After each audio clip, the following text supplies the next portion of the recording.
আসসালামু আলাইকুম, সবাই কেমন আছেন? আজকে কথা বলবো আমাদের একটা জাম নিয়ে।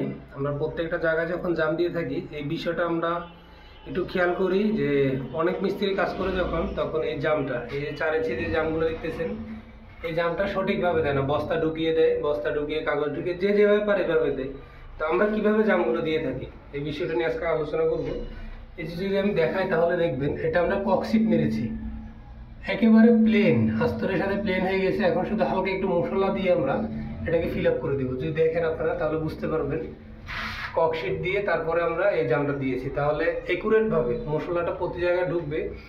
ককশিটটা দিয়েছি যখন আমরা, তখন আমি দেখাই এই ফ্লোরটার সাথে ককশিটটা একদম বেজে গেছে। একদম বেজে যাওয়ার কারণে আমরা যখন উপর থেকে মশলা বা ঢালা দিছি তখন এটা একুরেটভাবে পুরোটা জায়গাতে লেগে গেছে। লেগে একদম দেখতেই পারতেছেন একেবারে সুন্দর, এমন এতটা সুন্দর হয়েছে যে একদম আস্তরের সাথে মিলে গেছে। আস্তর না করলেও চলবে, তারপরে একটু ফিনিশিং দিতে হবে।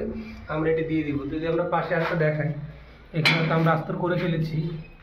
এটা দেখতে পাচ্ছেন এখানে আস্তর করা শেষ। ভিতরেগুলো আমাদের সেম একই অবস্থা। আমরা প্রত্যেকটা জায়গায় দেখতে পাচ্ছেন পাইপের উপরে ছোট্ট একটা ককশিটের টুকরো এখন রয়ে গেছে। তো প্রত্যেকটা জায়গায় আমরা এভাবে ককশিট দিয়ে কাজ করার চেষ্টা করি। মালিকের টাকা যদি যায় মালিকের যাবে, তারপরে আপনারা যারা কাজ করবেন এই কাজগুলো অবলম্বন করবেন, এই পন্থাগুলো, তাহলে দেখবেন আপনার কাজগুলো সুন্দর হবে। আপনারা কাজগুলো করেও শান্তি পাবেন।